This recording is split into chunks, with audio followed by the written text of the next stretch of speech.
NRW Talk avec Dieter Hermans. Bienvenue aujourd'hui dans le studio ouvert de l'UE à Bruxelles. Je salue très chaleureusement un groupe illustre autour de cette table. Je commencerai par l'hôtesse, Manuela Ripa. Elle est membre du Parlement européen, elle est juriste et politicienne allemande et depuis le 16 juillet de l'année 2020, elle est membre du Parlement européen. Bienvenue.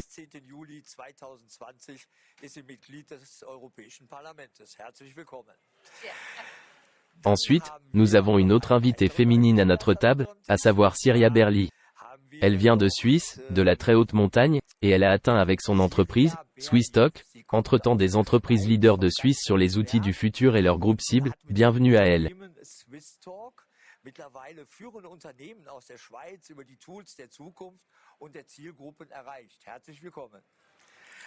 Ensuite, nous arrivons à la table ronde des hommes, où nous avons à ma droite Toiga Sina. Ses clients l'appellent aussi le game changer dans le domaine des ressources humaines. Avec son entreprise, il conseille les tendances actuelles dans le domaine des ressources humaines et est devenu entre-temps un grand nom sur LinkedIn, je dirais.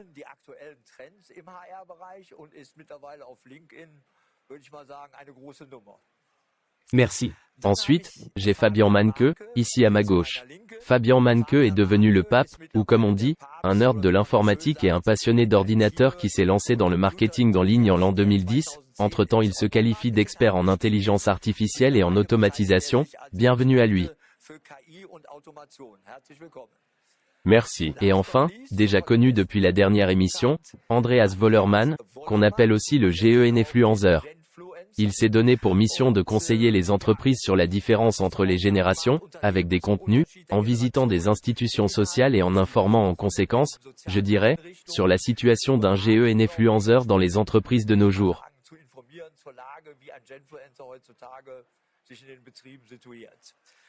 Des sujets intéressants aujourd'hui, nous avons baptisé l'émission « Le conflit des générations, de l'analogique au numérique ». Qu'est-ce qui est analogique et qu'est-ce qui est numérique ? Je dirais que je passe la parole à Andreas, qui vit en fait déjà, en fin de compte, plus dans le monde numérique que moi, qui vit dans l'analogique. Il m'appelle aussi le boomer. Oui, en tant que personne qui, du moins en termes de cohorte de naissance, s'intègre assez bien dans ce domaine des baby boomers. Oui, et effectivement le conflit des générations, et quand nous parlons de la transformation de l'analogique en numérique, nous le voyons dans de nombreux domaines. Tu as si bien dit dans la présentation que la visite des écoles et des universités est très importante, mais aussi que la vie personnelle montre très souvent que nous avons vécu des différences dans l'éducation des générations. Nous avons le monde analogique, où nous savons encore nous déplacer à l'extérieur. Et nous remarquons que dans cette génération Z, c'est-à-dire la plus jeune génération, 1994 à 2010, qui arrive actuellement sur le marché du travail avec une grande envie et qui change le monde, la numérisation a également beaucoup changé.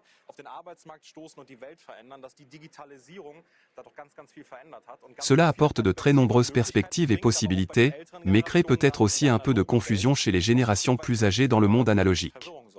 Exactement, nous étions dans le domaine du personnel, où nous avons l'expert absolu assis à la table.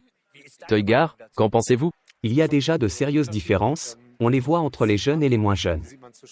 Bien sûr, il y a de très nombreux défis à surmonter.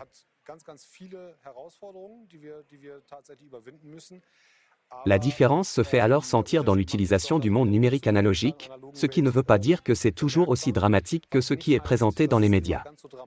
Il y a donc aussi de très bonnes améliorations et des possibilités de créer des ponts. Lors de notre entretien préliminaire, j'ai été un peu effrayé par la déclaration de Toigar, autrefois Rolex, aujourd'hui île chaude. Exactement, c'est effectivement le cas, donc nous avons un changement de valeur depuis quelques années, c'est devenu évident. Ce changement a toujours eu lieu dans les thèmes intergénérationnels, ce changement de valeur s'est ajouté maintenant. Vous aviez l'habitude de reconnaître les managers qui réussissaient dans les années 80, 90 par des symboles de statut, tels que Auto, Rolex, des bonus à 6 chiffres et aujourd'hui, cela perd un peu de son importance. Les jeunes, en particulier la génération Z, ne veulent peut-être pas cela ne veut pas dire qu'ils n'y répondent pas, c'est juste que c'est différent aujourd'hui. Le luxe, c'est peut-être une semaine de 4 jours, ou peut-être de travailler depuis une île chaude et de ne pas devoir s'asseoir dans un bureau comme le faisaient peut-être les parents. Manuela, qu'en serait-il si tu pouvais travailler comme parlementaire depuis une île chaude ? Oui, pendant la pandémie de coronavirus, beaucoup de gens l'ont fait. Je connais un chef d'entreprise qui travaillait depuis les Bahamas. C'est très intéressant, c'est bien pour lui, je dois le dire très honnêtement, mais nous avons aussi constaté, nous en viendrons peut-être à l'analogique et au numérique, que beaucoup de choses ont été transférées au numérique pendant la pandémie de coronavirus. C'était bien, on gagnait du temps, on n'avait pas besoin de se déplacer autant. C'était la chose positive, vous pouviez travailler à domicile, mais à la fin, quand Corona s'est un peu calmé, quand vous vous êtes retrouvés de manière analogue, comme nous le faisons aujourd'hui, alors vous réalisez que c'est un être complètement différent ensemble et vous avez reconnu la valeur de ce que signifie s'asseoir à côté de quelqu'un, regarder quelqu'un dans les yeux et non sur un écran d'ordinateur. Je pense donc que l'analogique a encore augmenté en valeur après être passé par cette phase de numérisation. Vous êtes une mère, comment voyez-vous votre progéniture? C'est le grand écart que nous devons faire aujourd'hui, en tant que mère, en tant que père, mais peut-être aussi en tant que politicien. Qu'est-ce que nous faisons? Je veux dire que la numérisation a de très nombreux avantages, nous l'entendrons encore, de la part de l'expert en intelligence artificielle. Nous devons simplement veiller à ce que les frontières ne se déplacent pas trop dans le sens de la numérisation, car elle présente des avantages, mais elle présente également d'énormes inconvénients, en particulier pour les jeunes enfants. Donc, quand on voit combien de temps ils passent devant le téléphone, quelles sont les conséquences? Par exemple, les nouvelles arrivent maintenant du Japon, les enfants restent trop longtemps devant des petits écrans, ce qui signifie qu'ils voient de moins en moins bien. Cela va jusqu'à la cécité, et ce sont bien sûr des dangers qui existent, sans compter qu'ils bougent évidemment moins, qu'ils sont aussi perturbés dans leur concentration par le fait qu'ils regardent trop longtemps l'écran, qu'ils n'ont plus le jeu à l'extérieur, ce qui favorise évidemment extrêmement la créativité. Il faut faire très attention à ne pas aller trop loin dans la numérisation et à ne pas négliger l'analogique. Merci Manuela. Tu as déjà mentionné Fabien, notre expert en intelligence artificielle, expliqué à nouveau dans son intégralité. J'ai été impressionné par lui, car nous avons eu une conférence Zoom ces jours-ci, pour l'entretien préliminaire, et on pouvait le voir en avatar. Mais ses mimiques et même son expression ressemblaient presque à un présent normal, comme s'il était assis devant moi, ce qui est en fait un peu effrayant. Comment jugez-vous, dis-je, ces conférences maintenant et aussi toute l'histoire avec Meta et ce qui nous attend, c'est juste un peu effrayant. Oui, c'est certainement aussi le cas, parce que c'est inhabituel et que nous ne connaissions pas cela jusqu'à présent.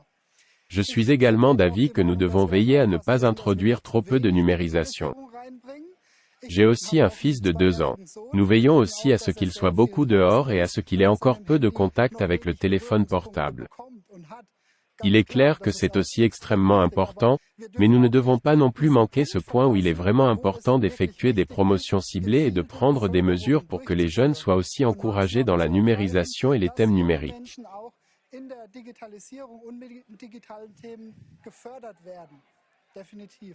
Oui, nous étions justement dans le monde numérique dans le domaine de l'intelligence artificielle, pour cela nous avons bien sûr aussi une autre spécialiste qui est plus active sur TikTok, c'est Syria.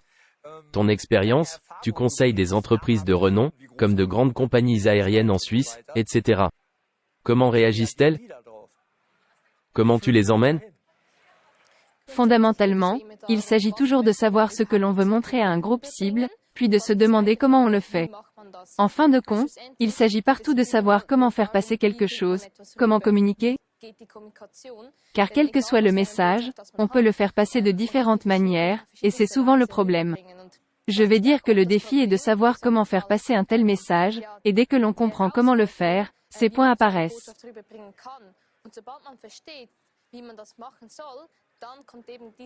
Il ne faut pas que l'on se retrouve en conflit parce que quelqu'un a mal compris quelque chose. Et c'est là que nous conseillons les entreprises. Les jeunes sont-ils donc déjà prêts sur TikTok à donner une portée aux entreprises? Définitivement, on voit aussi que de très nombreuses entreprises réussissent sur TikTok. Non pas parce qu'elles pensent, cool, une entreprise est sur TikTok, mais parce qu'elles pensent, l'entreprise nous comprend, l'entreprise parle dans notre langue, et c'est exactement le point. Les entreprises doivent parler dans la langue du groupe cible et non dans leur propre langue, c'est la seule façon de les atteindre. Je me pose maintenant la question, est-ce que le système scolaire du monde analogique ne crée plus que des ouvriers? André? C'est une question passionnante, qu'il faut, je pense, un peu briser. Le système scolaire existe depuis très longtemps et il a fonctionné pendant longtemps, on peut regarder le passé et dire que beaucoup de choses ont fonctionné. Et nous sommes dans un pays formidable, où beaucoup de choses sont positives. Nous créons des entrepreneurs, nous créons de la confiance en soi et d'autres nous l'envient. Mais il faut aussi se demander si nous n'avons pas un peu sous-estimé la numérisation, c'est-à-dire si nous n'avons pas tout simplement sous-estimé l'utilisation de la numérisation dans les différents groupes d'âge. Auparavant, au début de la numérisation, nous parlons ici de grandes périodes, l'accès à la numérisation était d'abord réservé aux entreprises. Aujourd'hui, nous constatons que plus de 90% de la génération Z utilise des smartphones. Cela signifie que nous avons aujourd'hui une situation où tout le monde est en mesure d'utiliser les médias numériques, il n'y a plus ces sujets qualitatifs, qui dose, qui rend possible cette utilisation, qu'est-ce que je regarde ou que je ne regarde pas. Je réalise donc des interviews avec des jeunes de la génération Z. Je ne sais pas ce qu'ils font. Dans les écoles? Dans les écoles, dans les institutions, les visites d'institutions sociales sont aussi passionnantes, en dehors des écoles, pour se faire une idée de l'ambiance. Exemple? Visiter un foyer de jeunes, le service social mobile et parler avec les jeunes dans les foyers de jeunes, quels sont leurs thèmes, qu'est-ce qui les motive, on entend alors de nombreuses voix passionnantes. Et pour revenir peut-être au sujet, nous avons manqué, dans le système scolaire mais aussi dans de nombreuses professions analogiques, d'utiliser la numérisation autour du thème de la visibilité pour nous. Et même un tel système scolaire, qui est censé préparer les jeunes à la vie, a vraiment raté le coche de la numérisation, avec tous les thèmes qui sont importants pour la vie d'aujourd'hui. Nous avons eu Corona, qui était encore une fois la voie de dépassement de la numérisation, où nous avons su utiliser ces techniques pour nous dans tous les domaines de l'entreprise, dans de très nombreuses perspectives. Malheureusement, très souvent, nous n'avions pas la vitesse dans un système scolaire pour préparer les gens, surtout les jeunes, à ce que tout cela implique. Corona a-t-il changé l'ère numérique? Je ne pense pas que l'ère numérique ait changé, mais l'ouverture des personnes et des entreprises à simplement utiliser ces outils. Nous étions souvent dans la situation, dans le passé, où nous voulions savoir ce qu'une personne fait. Ce contrôle au travail n'était donc souvent possible que lorsque les employés étaient sur place. Pas dans la numérisation existe depuis un certain temps et les opportunités sont là depuis un certain temps, nous avons seulement manqué l'étape de cette numérisation, pour des raisons souvent compréhensibles. Mais ces jeunes, les 90% qui l'utilisent chaque jour pendant 4 à 10 heures, y sont en permanence et reçoivent des informations complètement différentes. On peut donc toujours se demander si le système scolaire convient ici pour préparer les gens à la vie ou pas. Oui, Manuela, tu es aussi une politicienne et une juriste qui souffre aussi d'un manque de temps, disons-le ainsi. Penses-tu que le facteur de valeur temps a changé avec l'analogique et le numérique?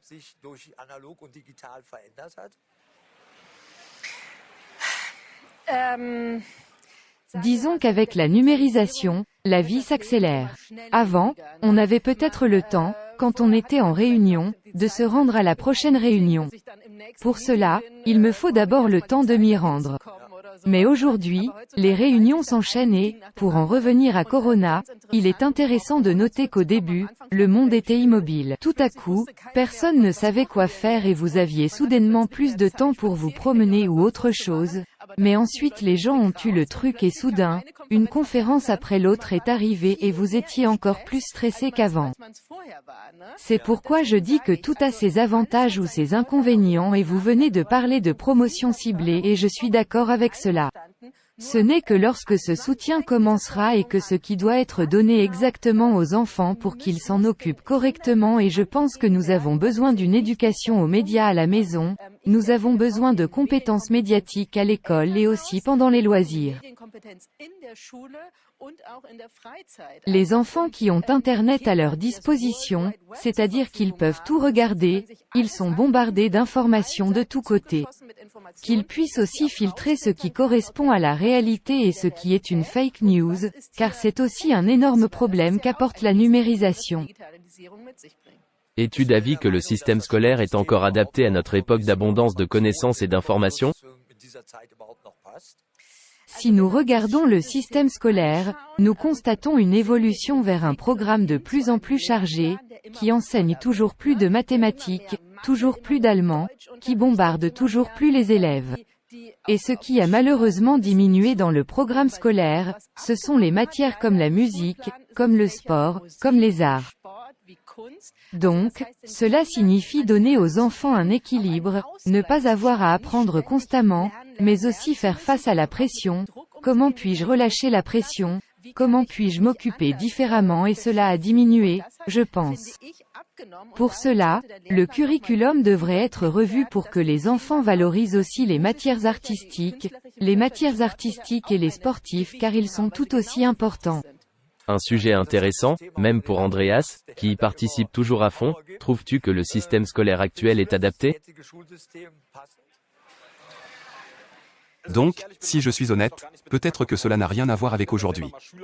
Quiconque a lui-même été étudiant sait que ce n'était pas vraiment ce qui le préparait pour l'avenir. Mais je pense que nous sommes à un seuil, c'est justement la numérisation qui le rend tout simplement nécessaire, tout comme le rapport avec les médias, peut-être aussi la sensibilité. Komme ich dort zurecht, bedingt aber auch ganz ehrlich, dass wir an den handelnden Personen erstmal anfangen, dort für Offenheit und für Befähigung zu schaffen, indem man einfach mal sagt, wir machen jetzt mal Meet the Teacher. Bereiche auf, wo die jungen Leute den Lehrern mal zeigen, was sind aktuelle Themen. Pour créer une ouverture sur ce qui les motive, ce qu'ils veulent faire à l'école et qui est important non seulement à l'école, mais aussi dans les entreprises, Twagar a appris à connaître de grands domaines lors d'une discussion préliminaire. Il a dit que les jeunes se tournent vers les ressources humaines et signalent les problèmes pertinents. Et je pense que c'est de cela qu'il s'agit, écouter pour comprendre quels sont les problèmes des jeunes et comment nous pouvons maintenant les connecter. Un chiffre dans les statistiques actuelles que je trouve un peu dérangeant pour le moment, c'est le fait que statistiquement, chaque jour, environ 1800 personnes vivent jusqu'à 18 ans, mais il y a 3500 personnes qui atteignent 65 ans chaque jour. Cela signifie que nous perdons 2 fois plus d'expérience de vie et d'expérience dans la gestion des défaites, des sujets sensibles, que nous ne récupérons pas si vite, et c'est maintenant le moment de s'y atteler, et cette coopération est très importante à mes yeux. Tu as mentionné le domaine du personnel, à juste titre. Il faut dire qu'en écoutant et en lisant les médias, on apprend en fait que nous recherchons du personnel qualifié. Pour moi, le personnel qualifié est celui qui a de l'expérience. Est-ce que la jeune génération en est capable?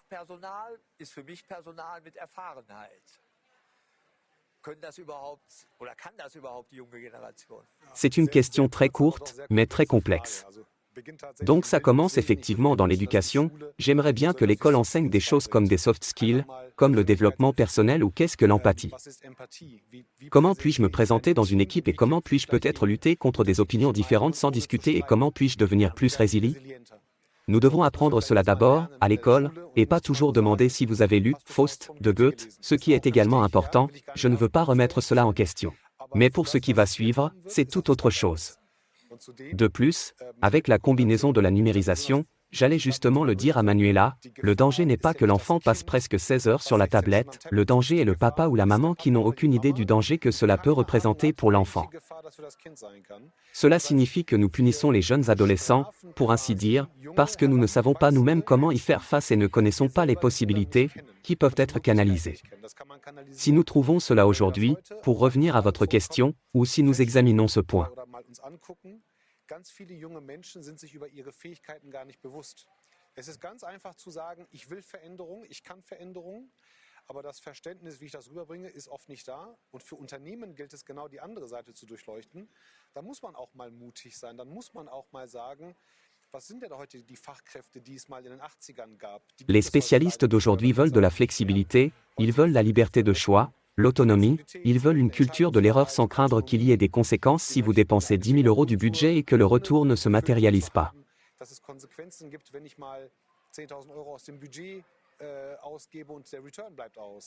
Ce sont des valeurs empiriques, nous devons aussi donner aux gens la chance de faire de nouvelles expériences. Nous devons tirer profit des anciennes expériences, mais en même temps laisser la place aux nouvelles expériences, aux échanges, parce que les bases ont changé. C'est ce qui nous manque, c'est souvent le débat entre analogique et numérique, vieux ou jeune, expérimenté ou inexpérimenté, mais entre les deux, il y a une masse très large où nous pouvons échanger. Je trouve ce débat plus important, en particulier dans le monde du travail, qui est complètement ignoré pour le moment. Sylvia, tu es une jeune entrepreneuse et notre plus jeune participante à cette table. Ton expérience, comment as-tu abordé toutes ces entreprises pour en faire des clients? Question passionnante et courte, mais peut-être compliquée malgré tout. En principe, je pense qu'il est important que les jeunes soient conscients que l'on est perçu comme on se présente. Si l'on n'est pas sûr de soi, on passe pour une personne peu sûre d'elle et on ne sera peut-être pas traité de la même manière, ou peut-être pas pris au sérieux.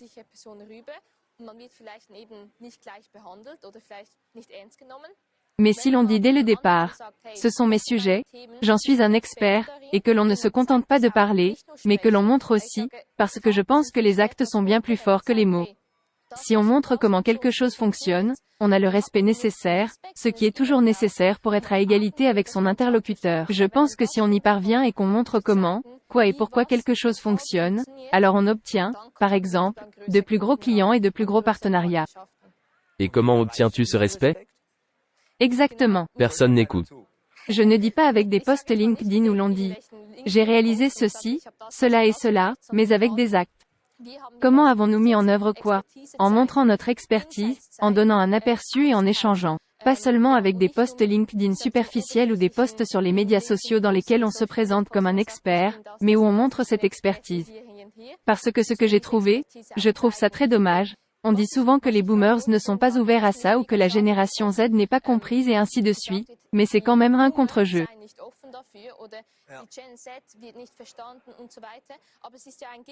Donc tout d'abord, il faudrait que la génération plus âgée aille vers les plus jeunes, c'est-à-dire qu'elle veuille comprendre les plus jeunes, mais l'inverse est aussi vrai. Je ne peux pas parler à un ami, comme je le ferais avec une personne d'une génération plus âgée. Ici aussi, il faut d'abord se trouver, ce n'est pas noir et blanc, mais il y a aussi quelque chose entre les deux. Et dès que l'on comprend cela, les deux générations, nous parvenons à mener ces discussions, qui sont aussi si précieuses pour apprendre quelque chose. C'est vrai, merci. J'ai bien sûr aussi du respect pour l'intelligence artificielle, je dois dire, et Fabian est notre expert en la matière. Et il prétend qu'il écrit des livres avec l'intelligence artificielle, comme un auteur ou un écrivain. Comment dois-je m'imaginer cela?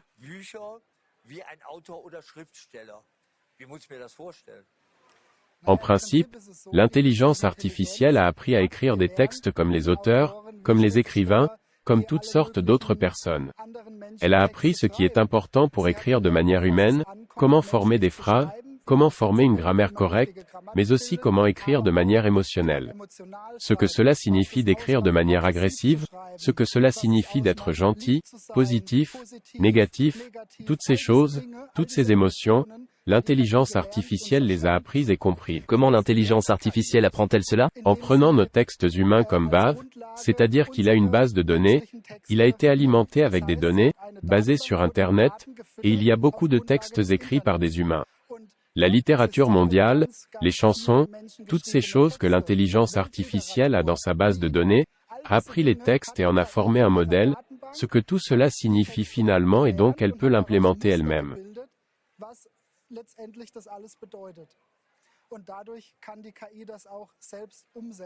Cela signifie que si un texte était auparavant formulé de manière positive, par exemple, l'intelligence artificielle sait la prochaine fois que c'est formulé de manière positive et peut également formuler de nouveaux textes de cette manière. Vous avez de l'expérience de la foire du livre de Francfort. Vous y êtes bien arrivé, avec votre intelligence artificielle? Tant pis. Il y a donc des éditeurs très ouverts, il y en a certainement, mais en général, c'est bien sûr poussiéreux, pour le dire ainsi. Vieille mentalité? Oui, exactement. L'intérêt vient plus de l'entrepreneuriat par exemple, ou des personnes vraiment intéressées par la technique, ou simplement des dyslexiques, par exemple, ou des personnes d'autres origines pour qui l'allemand est simplement la deuxième ou la troisième langue. Ces personnes sont naturellement très intéressées par l'utilisation d'une telle technologie, car elle leur permet d'obtenir ce qu'elles n'auraient pas pu obtenir autrement. Mais avec un livre normal, j'ai quelque chose de solide. Tu fais aussi imprimer les livres, ce ne sont pas seulement des e-books. Exactement. Mais quand un auteur écrit cela, il a quand même certaines émotions qui passent, l'intelligence artificielle peut-elle faire de même? Oui, c'est pourquoi il y a ce qu'on appelle un briefing. C'est-à-dire que dans ce briefing, je nourris l'intelligence artificielle avec ces informations précises. Je lui explique ce que j'attends en fin de compte du texte qui sera généré. Comment il doit être structuré, le cas échéant, quelles formulations doivent y figurer, si je le souhaite. Donc toutes ces informations que je donnerai par exemple à un collaborateur qui écrit un texte pour moi, ou à un ghostwriter, ou à un autre rédacteur, je les donne aussi à l'intelligence artificielle pour qu'elle puisse ensuite les mettre en œuvre. Manuela, laisserais-tu l'intelligence artificielle écrire un discours pour le Parlement? J'écoute avec beaucoup d'étonnement, car je n'ai pas tout compris. L'intelligence artificielle se contente-t-elle alors de copier des pensées qui ont déjà existé, qui étaient présentes dans les données dont elle a été nourrie? Non. Ou développe-t-elle ses propres idées, sa propre créativité? Oui. Il peut alors formuler lui-même une fin surprenante, Exactement. un qu'il n'a pas eu? C'est exactement la même chose. Il y a donc différentes études, de différentes universités.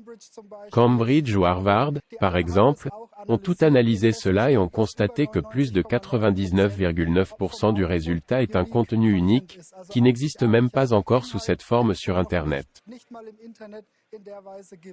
Effrayant, parce que la question suivante serait, pourquoi avons-nous encore besoin de gens si l'ordinateur peut le faire? C'est exactement le point, c'est pourquoi ma thèse est aussi que celui qui ne s'occupe pas d'intelligence artificielle et de telles technologies sera remplacé. Si nous ne l'empêchons pas? Si nous ne l'arrêtons pas. Donc, pour en revenir à ta question, je préfère écrire mes discours moi-même plutôt que de les confier à un ordinateur. Une deuxième idée serait de le voir comme une source d'inspiration, pour simplement générer des idées sur la base desquelles je pourrais aussi développer mes propres textes, donc je peux aussi le voir comme une source d'idées. Bien sûr, mais c'est déjà une question éthique, je veux dire, est-ce que je veux accepter des idées d'une machine qui a simplement été nourrie d'informations, pour ainsi dire? Nous le faisons tous les jours. Un smartphone est finalement exactement le même et aucun smartphone ne fonctionnerait vraiment sans intelligence artificielle. En fait, rien de numérique ne fonctionnerait sans intelligence artificielle.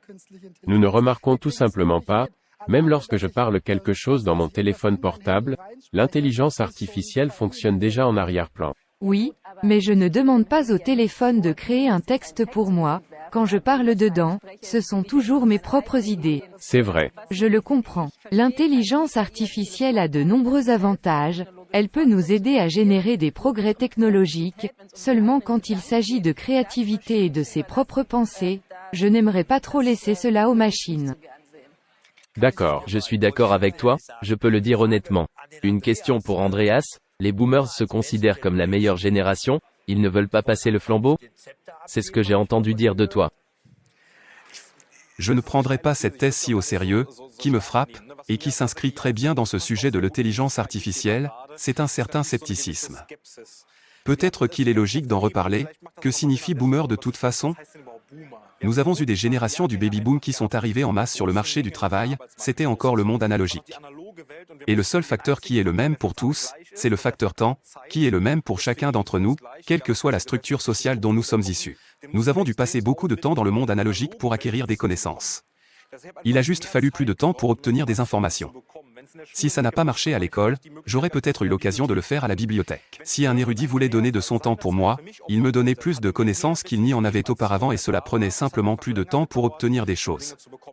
Là, la question du statut a bien sûr un tout autre rôle.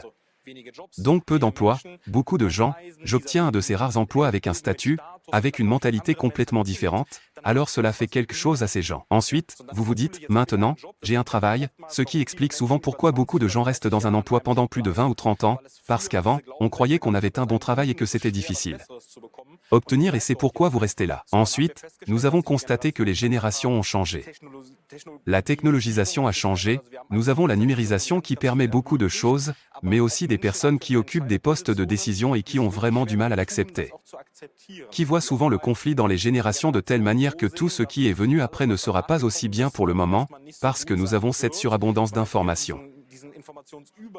Un flux de contenu sans fin, des jeunes qui sont actuellement en ligne 4 à 10 heures par jour, qui parcourent jusqu'à 180 mètres avec le pouce et qui sont toujours remplis d'informations. La qualité n'est plus ce qu'elle était, c'est souvent le problème. Cela a toujours très bien fonctionné dans le passé et ce que l'avenir apportera, ce que l'intelligence artificielle peut vraiment faire, est mis en doute. Surtout quand on regarde le fait qu'il y a beaucoup de thèses qui sont aussi vraiment passionnantes, en particulier cette intelligence artificielle et que nous n'avons plus à écrire des textes nous-mêmes, mais que nous les parlons d'une manière ou d'une autre. De ce fait, la grammaire se perd, nous ne sommes plus en mesure d'écrire nous-mêmes des textes raisonnables. C'est bien sûr une certaine crainte de l'ancienne génération, qui se pose naturellement la question, compte tenu de tout ce qu'elle a réussi à faire par le passé. Les jeunes sont-ils capables de continuer à faire ce que nous avons fait? Question au game changé, comment le boomer peut-il encore s'affirmer de nos jours dans le domaine des ressources humaines? Ce n'est pas une question boomer contre jeune génération. Ce ne sont jamais des généralités, mais je pense que tout a déjà été dit. Donc la communication, oui nous devons aller vers les autres, la valeur ajoutée est là, par le biais des trésors d'expérience qui se sont accumulés au fil des années. Il faudrait parfois partager cela, mais aussi laisser la liberté aux jeunes, leur donner le savoir et les laisser en faire quelque chose de nouveau ou les laisser décider eux-mêmes de la manière dont ils l'utilisent.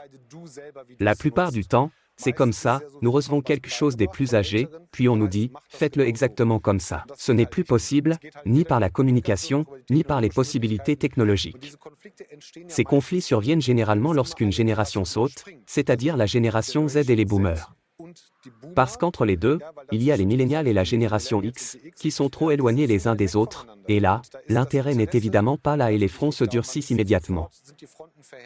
Inversement, on peut bien sûr attendre des gens qui disent « j'ai trouvé la solution à un problème », mais j'aimerais entendre d'autres personnes qui ont déjà suivi ce chemin me dire si mon chemin est peut-être trop long, ou je pourrais peut-être le raccourcir, ou je pourrais économiser des ressources. Cela dépend toujours de la manière dont nous voulons communiquer et du fait que nous apprécions le fait de pouvoir communiquer. D'un autre côté, il y a bien sûr aussi des peurs. Je peux le comprendre et beaucoup de gens me l'ont dit. Les personnes âgées craignent souvent d'être arrivées à la fin de la chaîne de valeur, à un moment donné est venu le dicton « après la retraite, plus rien ne vient, alors vous ne pouvez que profiter ». Et pour les jeunes, on dit « libérer le chemin », mais si on se laisse aller à ces jeux d'esprit, cela devient plutôt un combat. Il ne faut pas le faire, car la création de valeur est toujours là. On le voit aussi dans le monde du travail, ce n'est pas que les entreprises ne cherchent pas de personnes âgées, mais les entreprises pensent que si elles prennent la personne âgée, elle va probablement demander beaucoup d'argent. Cela s'ajoute au fait que les jeunes n'obtiennent pas la performance, mais économisent beaucoup d'argent, et le site économique allemand doit créer de nombreuses possibilités pour que cet écart ne se creuse pas. Mais que la création de valeur, en tant que création de valeur intellectuelle et émotionnelle, puisse effectivement encore être vécue entre les générations. Syria, si vous voyez la numérisation en Suisse et en Allemagne, y a-t-il des différences? Je pense que si l'on regarde les jeunes, la situation est assez similaire. Bien sûr, si on nous compare à d'autres continents, il y a une différence, mais je dirais qu'en Suisse et en Allemagne, c'est assez similaire. Ce sont exactement les mêmes défis, exactement les mêmes problèmes. Et quand déménagerez-vous sur l'île chaude?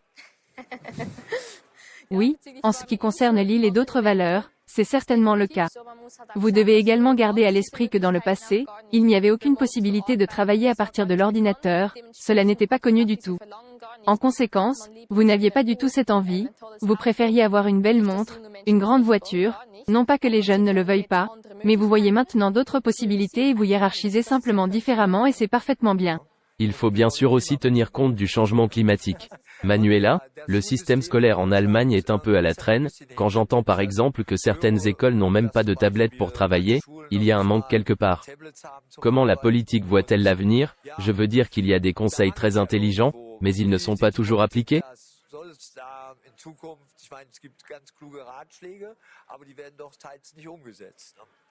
Oui, de nombreux conseils avisés ne sont malheureusement très souvent pas mis en œuvre par les politiques, mais dans le domaine de la numérisation, il serait très négligent que les politiques n'agissent pas à l'école, car comme nous l'avons vu, la numérisation fait tout simplement partie de la vie d'aujourd'hui. Les enfants doivent être pris par la main, ils doivent être encouragés de manière ciblée. Il faut leur donner la possibilité de se familiariser avec la numérisation, de l'utiliser correctement. C'est pourquoi il est très important d'en tenir compte de plus en plus à l'école. Au niveau européen, nous n'avons malheureusement aucune influence sur la politique de l'éducation, qui est encore du ressort des États membres. Mais je ne peux qu'appeler à la prise en compte de ce thème et à sa promotion à l'école. Je voudrais aborder un autre aspect, car tu viens de demander ce qu'il faut et faire face à une entreprise en tant que jeune, et la convaincre que l'on a ces nouvelles compétences dont l'entreprise a besoin.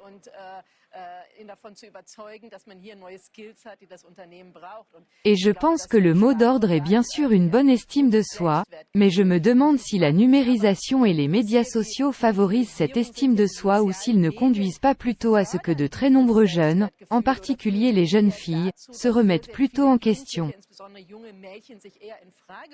Quand je parle avec des jeunes, ils avouent aussi qu'ils ne se regardent plus qu'avec ces filtres sur leur téléphone portable, parce que ces filtres embellissent tout. Cela signifie qu'ils se placent dans une réalité virtuelle, qui n'existe pas vraiment. Et la question est de savoir quel est l'impact de tous ces médias sociaux sur l'estime de soi des jeunes. Nous devons également veiller à ce que les jeunes ne se perdent pas dans un monde virtuel où il n'y a pas d'échecs, qui sont pourtant importants pour la maturité, mais où il n'y a que des gens heureux qui font la fête et qui ont 1000 amis. Donc ce sont aussi des dangers, et ce serait aussi la question de savoir si on ne pourrait pas aborder ce sujet à l'école, avec les jeunes, comment vous vous présentez, est-ce que vous l'êtes vraiment, à quoi vous devriez faire attention ou comment vous devriez vous présenter.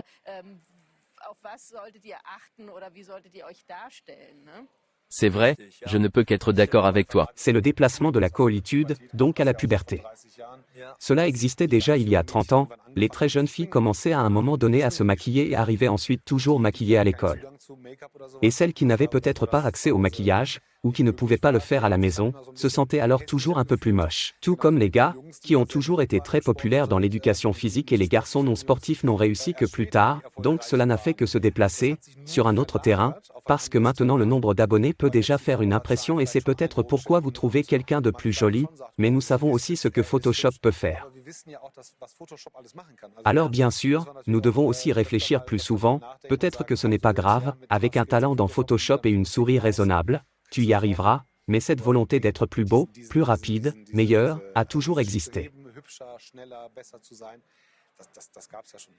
Mais peut-être juste revenir au sujet de la maison parentale, à quel point il est important que les parents y réfléchissent, donc soient beaucoup plus attentifs à ce que les enfants font et en aient une idée. On voit ça assez souvent. Rapidement mis dans la main.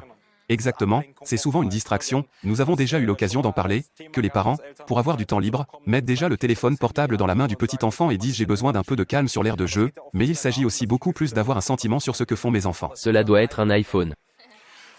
C'est fondamentalement le monde des possibilités illimitées d'Internet, je peux me positionner comme je le souhaite.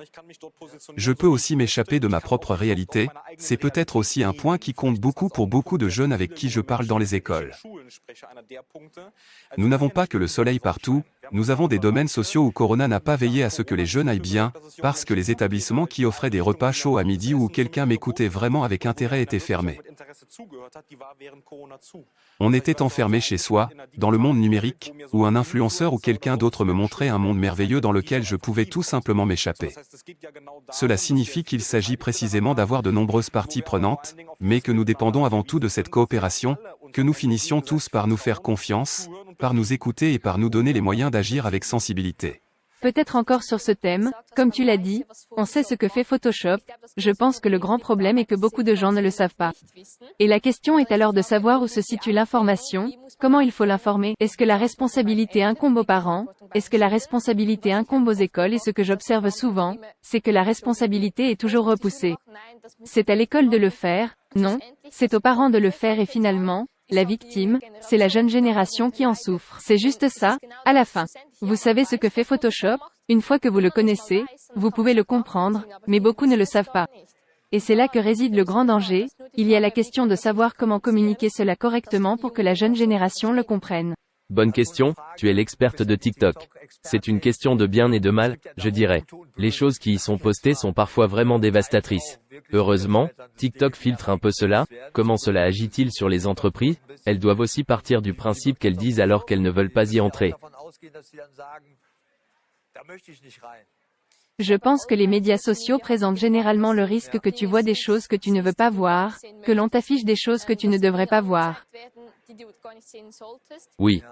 C'est exactement la même chose pour TikTok, tu l'as sur Instagram, tu l'as sur LinkedIn, au final, la seule question est de savoir ce que tu veux mettre toi-même sur la plateforme et comment. Et l'éducation, précisément, du groupe cible qui peut être influencé plus rapidement, c'est-à-dire le jeune groupe cible, doit être expliqué de manière à ce qu'il n'arrive pas que, lorsqu'il voit quelque chose qui n'a pas sa place sur une plateforme, ils soient influencés de telle manière qu'ils en subissent les conséquences, par exemple qu'ils aient le sentiment de ne pas être assez bien ou de ne pas avoir l'air aussi parfait. Je n'ai pas une vie aussi parfaite, je ne vis pas sur une île magnifique, etc. Oui, Fabien, y a-t-il des GEN-influenceurs dans le monde méta? Oui et non, donc en fait moins. Je voulais encore dire un mot sur Syria. Mais je pense aussi que les exploitants de plateformes ont une responsabilité et c'est aussi important que l'on demande vraiment des comptes aux exploitants eux-mêmes lorsque certaines choses se produisent qui ne devraient tout simplement pas se produire et que l'on fasse aussi comprendre cela aux plateformes.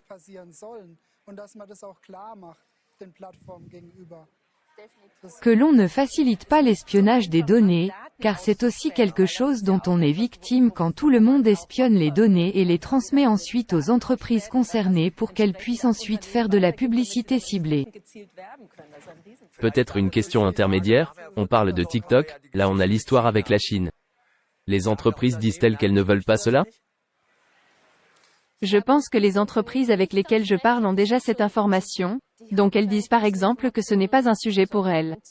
Mais ce que vous avez dit, c'est qu'il est important de savoir où vont les informations, ce qui se passe sur la plateforme, ce que fait la plateforme, qui a bien sûr une responsabilité, mais c'est exactement pareil, la plateforme n'est pas la seule à avoir une responsabilité. Claire. Parce qu'on ne le demande pas à la plateforme, mais on l'utilise quand même. Mais si on en est conscient, même en tant qu'entreprise, on peut choisir de le faire ou non en toute connaissance de cause. Oui, Fabien, y a-t-il des GEN-influenceurs dans le métamonde? Encore moins, en fait. D'une part, c'est certainement parce qu'un tel casque de réalité virtuelle est encore relativement cher, on commence à environ 300 € pour un tel casque, si on veut l'utiliser correctement. Il y a aussi la possibilité de l'utiliser sur l'ordinateur, mais là, bien sûr, c'est en 2 dimensions et c'est moins attractif, je dirais, que dans le vrai monde en 3 dimensions. Avec le casque en 3 dimensions, c'est un point. Le point suivant est que les contenus ne sont tout simplement pas encore conçus pour la génération Z, à l'exception des jeux. Il y a donc le contexte commercial, c'est là que je me trouve principalement, dans des salles de conférences virtuelles, pour échanger, pour discuter de choses, pour tenir des ateliers, toutes ces choses-là.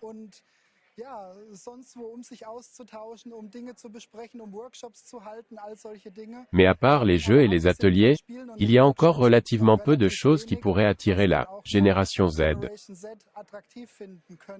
Mais pour me détendre, je peux y promener mon chien numérique?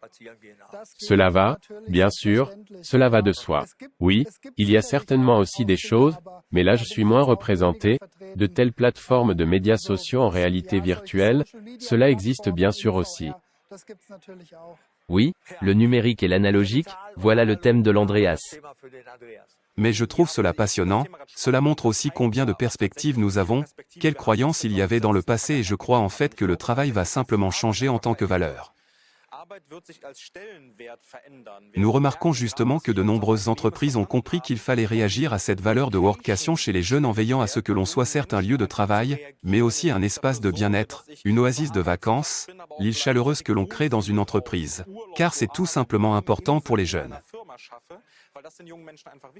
Et en fin de compte, je pense que c'est une de mes thèses, nous le savons du monde analogique, j'ai vu assez de gens qui travaillent 5 jours par semaine et sont là pendant 8 heures à la fois, mais qui sont incroyablement improductifs. Je peux aussi, et Corona l'a montré une fois de plus, utiliser la possibilité de travailler à domicile et faire confiance aux gens.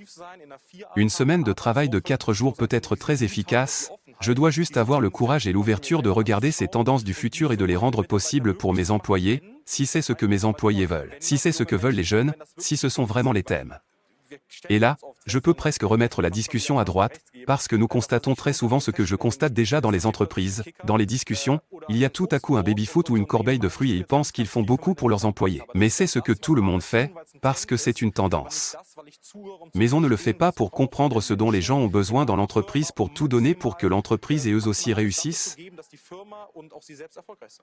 Ok, qu'en est-il dans le domaine des ressources humaines? Le télétravail est-il demandé? Oui, mais ce n'est pas non plus un débat en noir et blanc, il s'agit de flexibilité, rien de plus. C'est que, donc, toute personne qui a congé le samedi et doit aller au supermarché connaît le problème, elle est toujours occupée. C'est une question de flexibilité pour décider vous-même comment vous travaillez, quand vous travaillez, sur quoi vous travaillez et d'où. Dans de nombreuses professions, cela ne fait pas mal, vous pouvez donc décider vous-même si vous travaillez à domicile pendant une journée, afin d'avoir les enfants plus tôt, de faire les courses ou de préparer quelque chose pour la fête le week-end. C'est tout ce dont il s'agit, mais ce qui n'est pas mis en place, c'est une communication claire. En tant qu'entreprise, il y a encore cette idée que l'on doit maintenant tout offrir, et ce n'est pas vrai. En tant qu'entreprise, il suffit de dire que nous ne pouvons pas offrir plus de 2 jours de télétravail, c'est ce que nous pouvons faire, choisissez s'il vous plaît. Il y a une différence entre proposer un home office uniquement les lundis et mercredis et permettre à chacun de travailler à domicile 2 jours par semaine. C'est une toute autre histoire, un tout autre défi pour les gens et cela a quelque chose à voir avec l'autonomie, c'est toujours voulu. Et je dois dire honnêtement que nous avons pourvu plus de postes pour les entreprises cette année que les 2 dernières années réunies, mais nous n'avons pas non plus pu pourvoir plus de postes avec les candidats de haut niveau cette année, parce qu'il y avait là une solution hybride flexible ou un souhait et que l'entreprise ne pouvait pas le fournir, ne voulait pas le faire. Alors ne soyez pas surpris. Vous ne payez pas les salaires des travailleurs qualifiés, vous ne donnez pas l'environnement de travail, vous ne créez pas l'atmosphère que les gens veulent, et puis dire que nous avons une pénurie de travailleurs qualifiés, vous en faites une histoire difficile. Pourquoi les entreprises ne veulent-elles pas cela? Tout est là, donc si nous nous vantons d'une thèse très abrupte, la plupart des cadres n'ont tout simplement aucune idée du leadership lorsque vous vous tenez les uns en face des autres ou les uns à côté des autres. Et puis conduire à la distance est très difficile ou complètement impossible. Cela s'ajoute à la peur, à la perte de contrôle et à la surcharge des bases légales, car de nombreuses entreprises ne comprennent tout simplement pas que le poste de travail à domicile est aussi un poste de travail et qu'il faut peut-être aussi y consacrer de l'argent et mettre à disposition un équipement raisonnable. Il ne suffit pas de dire aux collaborateurs d'utiliser leur propre ordinateur portable. Ensuite, j'ai des problèmes de sécurité des données, des problèmes de protection des données, vous ne pouvez pas surveiller combien la personne travaille alors, ce n'est pas pour rien que les statistiques disent que les personnes qui travaillent dans le bureau à domicile pur travaillent au moins 3 heures de plus par mois en moyenne que les personnes qui sont au bureau, avec une augmentation de la productivité de 21%. Si je ne peux pas surveiller et coordonner tout cela et que l'effort est trop important, je préfère que tout le monde vienne au bureau, ce sera uniforme et je n'aurai pas à faire semblant. Un peu de manque de flexibilité personnelle aussi, bien sûr. Syria, toi qui es une entrepreneuse suisse dynamique, les gens de l'ancienne génération t'envient-ils?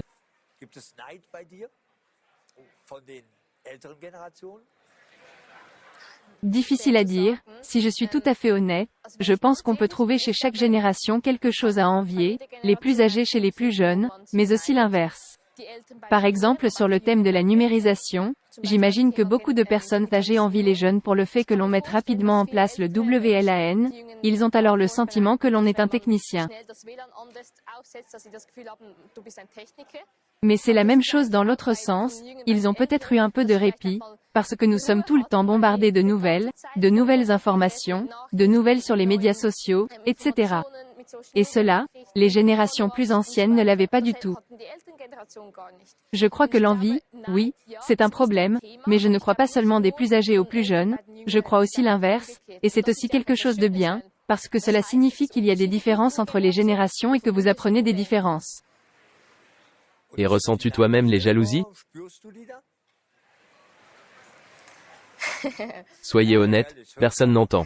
Personne ne le voit. Je dirais qu'il y a beaucoup plus de gens qui veulent vous faire plaisir et vous donner quelque chose. Je pense que cela dépend toujours de la manière dont on reçoit les choses. Est-ce qu'on le prend directement comme de l'envie, ou est-ce que c'est vraiment un conseil, basé sur l'expérience?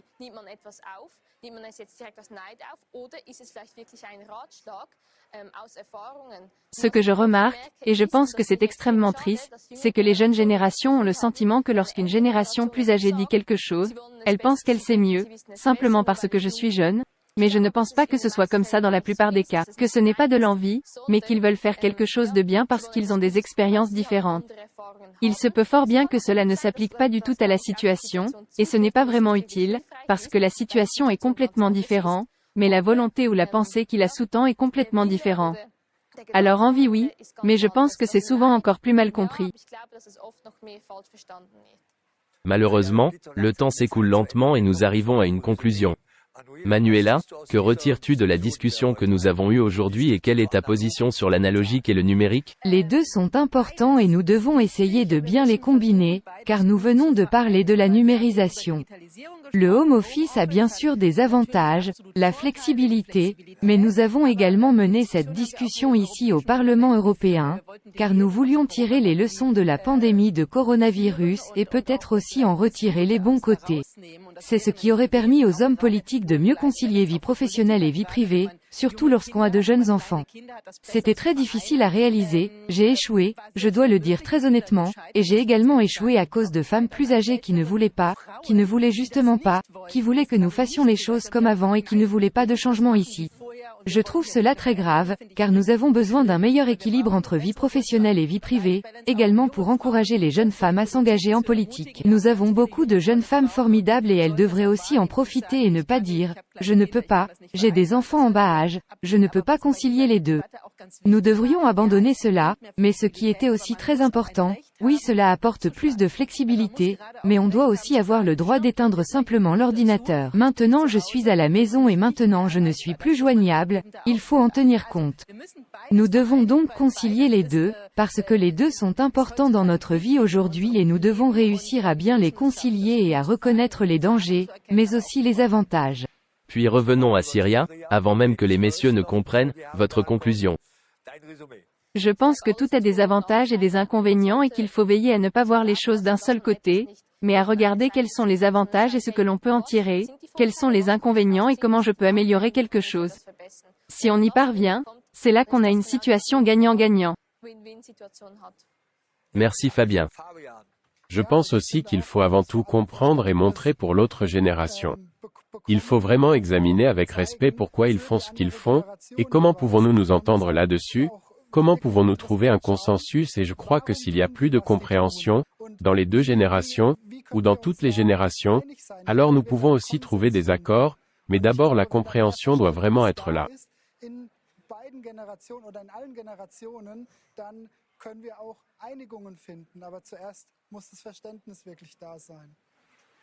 Tu veux dire aussi en politique? Même en politique, bien sûr, nous sommes tous des êtres humains. Alors vous allez devoir vous reparler en privé tout à l'heure. Ok? Game Changer Toyga, ta conclusion pour ce tour. Dans le monde du travail, nous devons beaucoup communiquer les uns avec les autres, être très ouverts, très tolérants et aussi très résilients. Nous avons laissé passer certaines choses, c'est comme ça et la guerre des tranchées ne mène à rien, mais c'est aussi aux politiques de créer le cadre légal en Allemagne pour que nous puissions concilier tous les intérêts, ou le plus grand nombre possible, entre toutes les générations.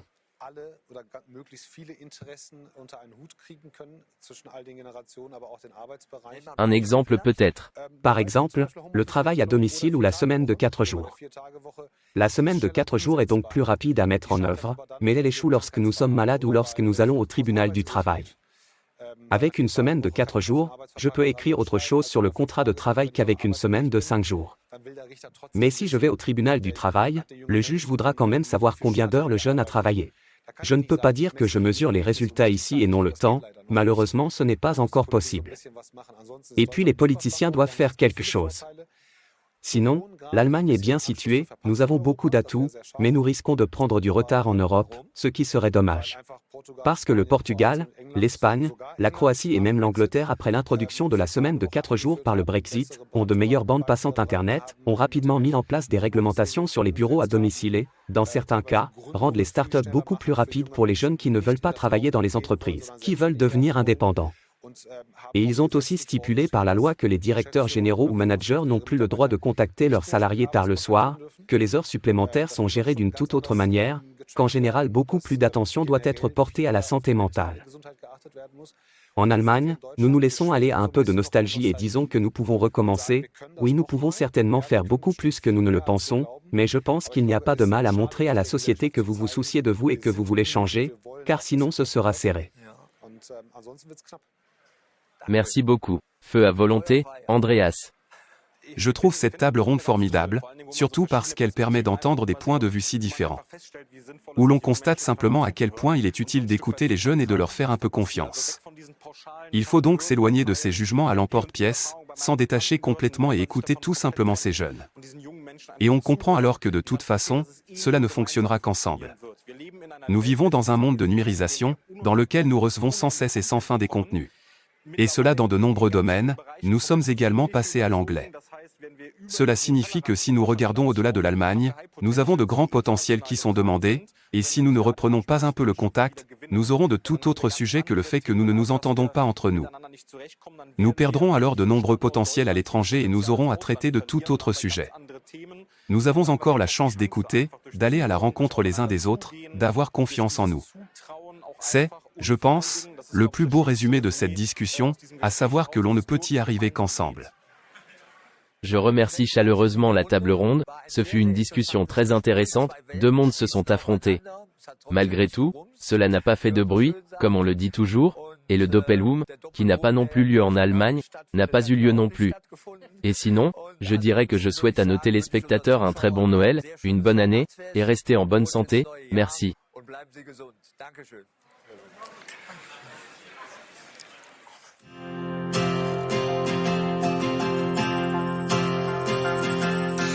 This is the hour, the darkest place. It's a good world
gone bad. Half the people die while the rest of us are splitting hairs. It's a good world.